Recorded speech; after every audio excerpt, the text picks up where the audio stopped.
आपको बता दें, पूर्वी राजस्थान की सीटों पर बीजेपी का सबसे ज्यादा फोकस दिखाई दे रहा है। कई सीटों पर प्रत्याशी बदल सकती है भारतीय जनता पार्टी, ये बड़ी सूचना निकलकर सामने आ रही है। करौली धौलपुर सीट से भी प्रत्याशी बदलने की चर्चा है। करौली धौलपुर सीट से सबसे ज्यादा दावेदार बताए जा रहे हैं। श्रीगंगानगर सीट से भी उम्मीदवार बदला जा सकता है। नए चेहरों पर पार्टी का फोकस हो सकता है, यानी कि युवा चेहरों पर इस बार पार्टी लोकसभा चुनाव में दांव लगा सकती है।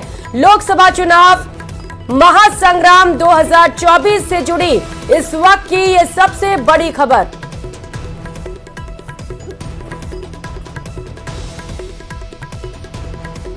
तो महासंग्राम 2024 से जुड़ी ये बड़ी खबर आपको बता रहे हैं, जहां पर लोकसभा चुनाव को लेकर सभी पार्टियों की ओर से तैयारियां तेज कर दी गई हैं। तो वहीं पूर्वी राजस्थान की सीटों पर बीजेपी का सबसे ज्यादा फोकस दिखाई दे रहा है और कहा जा रहा है कि कई नए चेहरों को इस बार चुनावी मैदान में उतारा जा सकता है। अब देखना बड़ा ही खास होगा कि जब युवा नेताओं को मौका मिलता है, युवा चेहरों को मौका मिलता है, तो इसका कैसा असर चुनावों पर दिखाई देता है, कितना फायदा भारतीय जनता पार्टी को इस फैसले के बाद मिलता है। और राजस्थान क्रिकेट की राजनीति में आज उस समय जबरदस्त उबाल आ गया जब आरसीए अध्यक्ष वैभव गहलोत ने अपने पद से इस्तीफा दे दिया। वैभव गहलोत पूर्व सीएम अशोक गहलोत के बेटे हैं।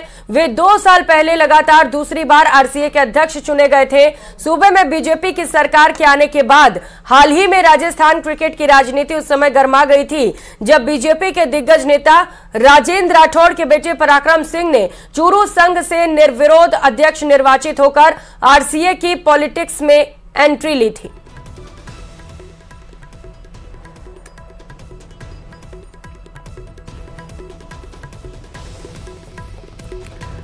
तो वैभव गहलोत ने अपना इस्तीफा सौंप दिया है। इस्तीफा सौंपने के दौरान ये बातें उनकी ओर से लिखी गई, जो इस वक्त आपकी टीवी स्क्रीन पर चल रहा है। ग्राफिक्स के माध्यम से आपको बता रहे हैं किस तरीके से उन्होंने अपनी बातों को रखा। उन्होंने कहा कि उन्होंने हर मुमकिन कोशिश की आरसीए को आगे बढ़ाने के लिए, और जिस तरीके से अविश्वास प्रस्ताव उनके लिए पारित किया गया उससे उन्हें अत्यंत दुख हुआ है। उन्होंने अपना इस्तीफा सौंपने के बाद प्रेस कॉन्फ्रेंस भी की और इस दौरान भी उनकी ओर से यही बातें दोहराई गई कि कई सारे काम उनकी ओर से किए गए जिससे कि आरसीए का विकास हो सके।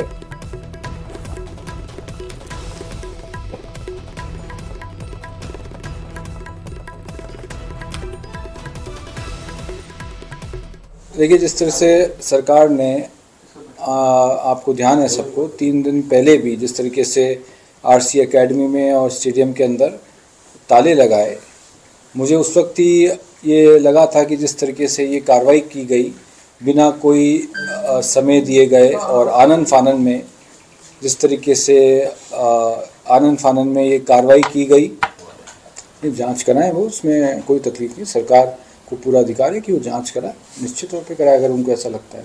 मैं कह रहा था कि खेल के अंदर राजनीति नहीं होनी चाहिए, मगर ये दुर्भाग्य है कि खेल के अंदर राजनीति की गई और सरकारें बदलती रहती हैं, आती रहती हैं, जाती रहती है, मगर राजस्थान में क्रिकेट के खिलाड़ियों के लिए और खेल के लिए एक अच्छी भावना के साथ मुझे उम्मीद थी कि सरकार रखेगी हमारे इन सब जो काम भी हमने शानदार किए हैं। और आरसीए अध्यक्ष वैभव गहलोत के इस्तीफे के बाद जिला संघ पदाधिकारियों की प्रतिक्रियाएं सामने आ रही हैं। नागौर जिला संघ सचिव राजेंद्र सिंह नांदू ने कहा कि कांग्रेस सरकार आने पर आरसीए पर कब्जा किया गया था और अधिकतर जिला संघ को डराया धमकाया भी गया। हमने 5 साल संघर्ष किया, लेकिन वैभव गहलोत 5 मिनट भी नहीं कर पाए। साथ ही कहा कि वैभव गहलोत ने कार्यकाल में क्रिकेट संघ पर भेदभाव से काम किए। सुनाते हैं आपको क्या कुछ कहा। इसमें देखो, ऐसा है, वैभव जी को आज सरकार बदलने का दोस्तापूर्ण बात कहाँ से आ रही है? वैभव जी का जन्म ही राजनीति से हुआ है। जब वो जोधपुर के रहने वाले थे और राजसमंद जाकर उन्होंने चुनाव लड़ा, वो मेंबर भी नहीं थे राजसमंद से, और दादागिरी करके हमारे 3 जिला संघों को आउट कर दिया जब उनको यहाँ मेंबर बनाया गया था, और हमको फॉर्म तक भरने नहीं दिया। इतनी सारी लाठियां पड़वाई हमें फॉर्म भरने के लिए, निर्विरोध करने के लिए। आज उनको राजनीति याद आ रही है इसमें, खेल में। और गंगानगर, अलवर, बांसवाड़ा, 50 जने, क्या पता कितने जिलों को भंग किया। वो कार्यवाही क्या प्रेम पूर्वक कार्यवाही थी? पूरी दुनिया को पता है। रामेश्वर डूडी के साथ क्या हालात किए गए, किसी से छुपे हुए थोड़ी है। और आरसीए को लेकर पूर्व सीएम अशोक गहलोत का भी बयान सामने आया है। गहलोत ने कहा कि हम चाहते तो एमओयू को बढ़ा सकते थे, लेकिन हमने इसे सामान्य प्रक्रिया समझते हुए नहीं बढ़ाया। उन्होंने कहा कि हमारी सरकार में आरसीए में अच्छा काम किया गया, आईपीएल अंतरराष्ट्रीय मैच लाए। सरकार बदलने के बाद जो व्यवहार किया जा रहा है हमारे साथ उचित नहीं है। एक प्रक्रिया होती है, अगर मान लीजिए आपको लगे एमओयू में था 15 साल का, वो 15 साल का एमओयू खत्म हो गया। हमारी सरकार चाहती तो 15 साल और बढ़ा सकती थी, मैंने बढ़ाया नहीं क्योंकि रूटीन का काम चले। तो सरकार आती है, आप एमओयू नहीं बढ़ा कोई बात नहीं, आपकी मर्जी है, आप प्रॉपर नोटिस देते, जवाब मिलता, आप टाइम देते, हम आपके जवाब संतुष्ट नहीं है, नहीं बढ़ाना चाहते हैं, हम एक्शन नहीं करेंगे और हमें फैसला करने सरकार और 7 दिन खाली कर देंगे। और एक और बड़ी खबर अजमेर से सामने आ रही है। जेएलएन अस्पताल में रेसिडेंट डॉक्टर परिजनों में विवाद के मामले से जुड़ी ये बड़ी खबर और अपडेट आपको बता दें। रेसिडेंट डॉक्टर ने परिजनों पर मारपीट का आरोप लगाया है। मरीज की तबीयत बिगड़ने पर रेसिडेंट से मारपीट की गई। रेसिडेंट डॉक्टर्स ने मामले पर कार्रवाई की भी मांग की है। जेएलएन प्रशासन को ज्ञापन देकर कार्रवाई की मांग की गई। कार्रवाई नहीं होने पर कार्य बहिष्कार की भी चेतावनी दे दी गई है। तस्वीरें भी आपको दिखा रहे हैं, जहां पर मरीज की तबीयत बिगड़ने के बाद रेसिडेंट डॉक्टर की पिटाई की गई है। अब इसे लेकर रेसिडेंट डॉक्टर्स में जमकर आक्रोश दिखाई दे रहा है और इसके साथ साथ परिजनों पर कार्रवाई की भी मांग की जा रही है। साफ तौर पर अल्टीमेटम भी दे दिया गया है कि अगर दोषियों पर कार्रवाई नहीं की जाती है तो कार्य बहिष्कार भी करेंगे। ज्ञापन भी सौंप दिया गया है। तस्वीरें सबसे पहले न्यूज 18 राजस्थान पर जेएलएन प्रशासन को ज्ञापन देकर सख्त कार्रवाई की मांग की गई है। तो रेसिडेंट्स डॉक्टर और परिजन आपस में भिड़ते हुए नजर आए, जिसकी तस्वीर इस वक्त आप देख पा रहे हैं। दरअसल यहाँ पर कुछ लोग मरीज के इलाज के लिए पहुंचे हुए थे और बताया जा रहा है कि इलाज के दौरान मरीज की तबीयत ज्यादा खराब हो गई, जिसे लेकर परिजनों का गुस्सा फूट पड़ा और रेसिडेंट डॉक्टर से वो उलझ पड़े। अब रेसिडेंट डॉक्टर्स में इस घटनाक्रम को लेकर भारी आक्रोश है और न्याय की मांग की जा रही है। तो ये तस्वीर आप देख पा रहे हैं अस्पताल परिसर के अंदर की ये तस्वीर है। डॉक्टर को भगवान का दर्जा दिया जाता है और जब मरीज की हालत खराब होने लगती है तो डॉक्टर की पिटाई कर दी जाती है। तो रेसिडेंट डॉक्टर्स ने पूरे मामले पर कार्रवाई की मांग की। आपको बताते चले कि एक बार बड़ी संख्या में रेसिडेंट डॉक्टर्स इस तरीके की घटनाओं को लेकर लामबंद भी हुए थे और उनका कहना था कि उन्हें सिक्योरिटी दी जाए, क्योंकि अक्सर इस तरीके की तस्वीरें सामने आती हैं कि जब इलाज के दौरान मरीज की मौत हो जाती है या मरीज ज्यादा बीमार होता है तो परिजन उग्र होते हैं और इस दौरान डॉक्टर्स के साथ मारपीट भी की जाती है। इसी को लेकर एक बार फिर से जब ये तस्वीर सामने आई है तो रेसिडेंट्स डॉक्टर्स में खासा आक्रोश है। 2 अलग अलग तस्वीरों के माध्यम से समझने की कोशिश करिए क्या हुआ था वहां पर। पहली तस्वीर ज्ञापन देने के दौरान की आपको दिखा रहे हैं, तो जबकि दूसरी तस्वीर उस दौरान की जब डॉक्टर के साथ पिटाई की गई। सहयोगी अशोक हमारे साथ जुड़ चुके हैं। क्या था पूरा मामला अशोक और अभी कार्रवाई क्या की जा रही, क्योंकि डॉक्टर्स ने अल्टीमेटम दे दिया है, अगर कार्रवाई नहीं हुई तो कार्य बहिष्कार करेंगे। जी बिल्कुल, अजमेर के जेएलएन अस्पताल में जहां संभाग का सबसे बड़ा अस्पताल है, यहाँ ये मारपीट हुई है। मेडिकल आईसीयू में जब देर रात को एक परिजन अपनी गंभीर स्थिति में माताजी को लेकर आए थे और उनकी स्थिति काफी खराब थी। इसी बीच जो है इनको सीपीआर भी दिया गया और इस बीच ही जो है डॉक्टर से बदसलूकी हुई और उसके बाद जो है परिजनों ने उनके पर हाथ छोड़ दिए और मारपीट का वीडियो भी आप देखेंगे सामने आया है। तो इसे घटना को लेकर सुबह से ही जो जेएलएन अस्पताल के रेजिडेंट डॉक्टर हैं वो आक्रोशित हैं और लगातार प्रशासन से मांग कर रहे हैं कि जो भी मारपीट करने वाले जो परिजन हैं उनके खिलाफ कड़ी कार्रवाई की जाए। तो वहीं प्रशासन की ओर से अब जो है कोतवाली थाने में रिपोर्ट दर्ज कराई जाएगी। इस मामले में जो अग्रिम कार्रवाई है वो पुलिस करेगी। फिलहाल ये जो घटना है ये निंदनीय है, क्योंकि जो डॉक्टर है वो मरीज को बचाने में लग रहे थे। इसी दौरान गहमा गहमी में जो उनका रिश्तेदार है वो उनसे बहस करता है डॉक्टर से और डॉक्टर जो है यहाँ पर जो है मारपीट की वारदात को अंजाम देते हैं। फिलहाल इस मामले में प्रशासनिक रूप से जो है समझाइश की जा रही है, वहीं मुकदमा दर्ज कराकर इस मामले में अग्रिम कार्रवाई की जाएगी। देख पा रहे हैं अशोक किस तरीके से डॉक्टर के साथ मारपीट की गई। अभी मरीज की स्थिति क्या है और मरीज के परिजनों से बातचीत हो पाई क्या आपकी? आपा क्यों खो गए ये लोग?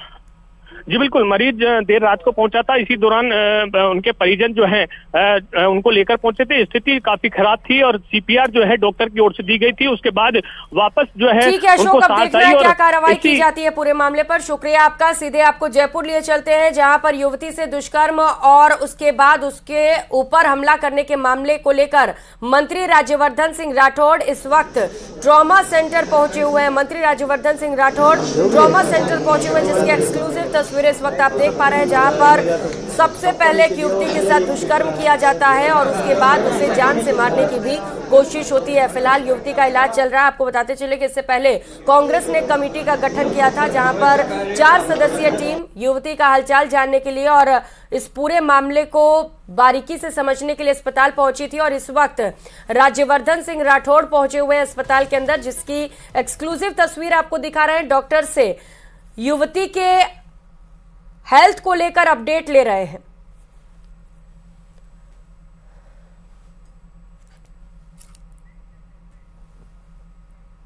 और यहां वक्त हो चला एक छोटे से ब्रेक का, लौटेंगे फौरन।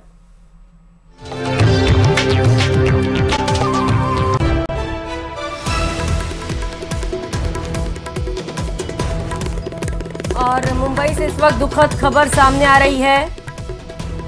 पंकज उधास का निधन हो गया है। मशहूर गजल गायक पंकज उधास अब हमारे बीच नहीं रहे। 75 साल की उम्र में पंकज उधास ने आखिरी सांस ली है। 75 साल की उम्र में उनका निधन हो गया है। मुंबई से इस वक्त ये बड़ी खबर और दुखद खबर सामने आ रही है। तो एक भारतीय गजल और पार्श्व गायक थे। हिंदी सिनेमा और भारतीय पॉप में अपने काम के लिए भी जाने जाते थे। अपने करियर की शुरुआत 1980 में की और इसके बाद एक एक कर कई हिट गाने उनकी ओर से दिए गए। फिल्म जगत को भी एक बहुत बड़ी क्षति यहाँ पर 72 साल की उम्र में पंकज उधास का निधन हो गया। मशहूर गजल गायक पंकज उधास अब हमारे बीच नहीं रहे। 1980 में आहट नामक एक गजल एल्बम के रिलीज के साथ ही और इसके बाद 1981 में मुखरार, 1992 में तरन्नुम, 1983 में महफिल, 1984 में रॉयल एल्बर्ट हॉल में पंकज उधास ने बेहतरीन काम किया, जिसके बाद वो लोगों के बीच काफ़ी फेमस हो गए। लोगों का खूब प्यार उन्हें मिला। उनकी गज़लें आज भी लोग सुनते हैं और निश्चित तौर पर जो उनके फैंस हैं उनके लिए एक बड़ा झटका, क्योंकि अब पंकज उधास हमारे बीच नहीं रहे। कई सारी बेहतरीन हिट फिल्मों में उन्होंने गाना गाया और उनके गाने बेहद पसंद भी किए गए। उधास को 1986 की फिल्म नाम में गाने से प्रसिद्धि मिली, जिसमें उनका गाना चिट्ठी आई है। ये गाना शायद ही आज भी कोई भूल पाया होगा, जहां पर इस गाने को आज भी गुनगुनाया जाता है। चिट्ठी आई है, ये गाना पंकज उधास जी ने ही गाया था और ये गाना तुरंत हिट भी हो गया। इसके बाद उन्होंने कई हिंदी फिल्मों के लिए पार्श्व गायन भी किया। दुनिया भर में एल्बम और लाइव कॉन्सर्ट ने उन्हें एक गायक के रूप में प्रसिद्धि दिलाई। 2006 में पंकज उधास को भारत के चौथे सर्वोच्च नागरिक पुरस्कार पद्मश्री से भी सम्मानित किया गया। लेकिन ये दुखद खबर इस वक्त मुंबई से सामने आ रही है कि अब हमारे बीच पंकज उधास जी नहीं रहे। 72 साल की उम्र में उन्होंने मुंबई में आखिरी सांस ली। 17 मई 1951 को उनका जन्म हुआ था और 72 वर्ष की उम्र में आज उनका निधन हो गया है। जेतपुर, सौराष्ट्र, गुजरात में उनका जन्म हुआ था। गजल गायक के नाम से बेहद मशहूर थे और कई सारी हिट फिल्मों में भी उन्होंने अपनी आवाज़ दी। लोग उनको बेहद पसंद करते हैं। आज भी भले ही पंकज उधास हमारे बीच नहीं है, लेकिन लोगों के दिलों में वो हमेशा याद रहेंगे। लंबी बीमारी से ग्रसित थे, कई दिनों से इलाज चल रहा था, अस्पताल के चक्कर भी लगाने पड़ते थे उन्हें और आज मशहूर गजल गायक पंकज उधास का निधन हो गया है। सभी की आंखें नम हैं। फिल्म जगत के लिए एक बड़ा झटका। ये तस्वीर आप देख पा रहे हैं पंकज उधास की। देखकर ऐसा लग रहा है मानो अभी वो गा पड़ेंगे और जो उनके फैंस हैं वो निश्चित तौर पर उनका दिल भी टूटा होगा और सब उन्हें आज के दिन बेहद याद कर रहे हैं। तो मशहूर गजल गायक पंकज उधास अब हमारे बीच नहीं रहे। ये वो नाम है जिसे हर कोई जानता है, भले ही आप गाने सुनने के शौकीन हो या ना हो, लेकिन पंकज उधास को शायद ही कोई ऐसा व्यक्ति होगा जो नहीं जानता होगा। कई सारे हिट फिल्मों में काम किया और जैसा कि हमने अभी जिक्र भी किया कि चिट्ठी आई है पंकज उधास का वो गाना जिसे आज भी लोग गुनगुनाते रहते हैं। तो कई हिट फिल्मों का रिकॉर्ड भी है, पद्मश्री से भी सम्मानित हो चुके हैं और लंबे समय से बीमार चल रहे थे पंकज उधास और आज उन्होंने मुंबई में आखिरी सांसें ली। अब जैसे जैसे ये खबर लोगों के बीच पहुंच रही है, लोग अंतिम दर्शन के लिए पंकज उधास के पहुंच रहे हैं। 1980 में आहट नामक एक गजल से करियर की शुरुआत की और उसके बाद लगातार पीछे मुड़कर कभी नहीं देखा, वो लगातार आगे बढ़ते चले गए।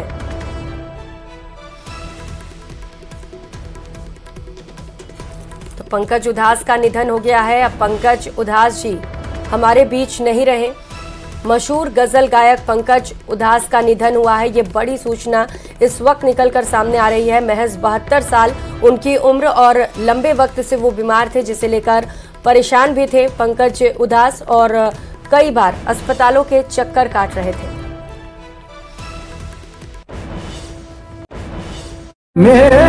बड़ी